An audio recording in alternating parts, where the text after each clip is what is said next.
আসসালামু ওয়ালাইকুম আলাইকুম। আসসালাম। কি খবর তোমার? কি করতেছো? সারাদিন একটু ফোন দেওয়ার সময় পাও না। সন্ধ্যা হয়ে গেল, আসরের আজান শোনো, দিতেছে। আমি এই তো ডিউটিতে আসলাম, এসে নাস্তা করলাম, নাস্তা করে তো এখন বসে আছি, তাই এখন একটু ফোন দিলাম।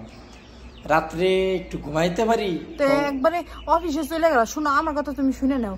একবার সারাটা দিন ঘুমাও, এত ঘুম করতে সারাদিন কই ঘুমাইলাম, ঘুমাই যায় শুইতে যাই, সার পোকার কারণে আর শুইতেও পারি না। কামড় খাইতে খাইতে খাইতে খাইতে মনে করো কামড় খাইতে খাইতে আবার ডিউটির সময় হয়ে যায়, আবার আসতে হয়, আবার চোখ ডলতে ডলতে আসে, আবার বাসায় যায়, আবার রান্না করতে হবি, যাই রান্না করে খাইতে হবি।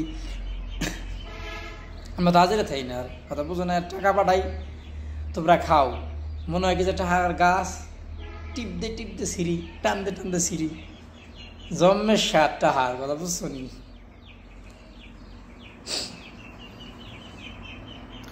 তুমি তো আমার তো বুঝে কইতে পারো ছাড়বো কা আসলে কি? ছাড়বো কাল আমিও দেশে থাকি, জীবনে জানিও নাই দেখিও নাই, এই দেশে আসার পর শুনে বুঝলাম। মানে সার পোকা হলো কিরকম পোকার, ছোট ছোট পোকা কামড়াইলে পিঠ লাল বানায়। বালিশের মধ্যে তোর কিসের বালিশ? ব্যাগ কিসের ভিতরেই থাকে, বালিশ কও, কম্বল কও, তোষক কও, সব কিছুর ভিতরেও আছে।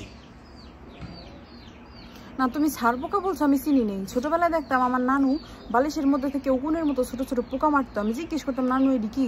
তখন আমার কইতো এটির নাম উইরাজ। তো সেটারই মনে হয় ছাড়পোকা। আমিও জানি না। আমি তাছাড়া একদিন একটা রিলসে দেখলাম, একটা লোক রাত্রে বসে বসে কি যেন মারতেছে বালিশের মধ্যে, তার কইতেছে যে বিদেশে এসে, প্রবাসে এসে যদি ছাড়পোকার কামড়ই না খান, তাহলে আপনি কখনো সফল প্রবাসী হতে পারেন না। আপনি প্রবাসী নামের কলম। তুমি ভাবো ছেলেটা কোন কষ্টে, কোন দুঃখে কথাগুলি বলছে। বুঝছি। আচ্ছা, আমি অনেক রাগ করছিলাম, তুমি সারাদিন ফোন দাও নাই তো। আমিও তো সারাটা দিন তোমার একটা ফোনের অপেক্ষায় থাকি, কখন তুমি একটা ফোন দিবা। তুমি আমার মাফ করে দাও, আমি সরি, আমি রাগ করে ফেলছি। না, সেটা সমস্যা নাই।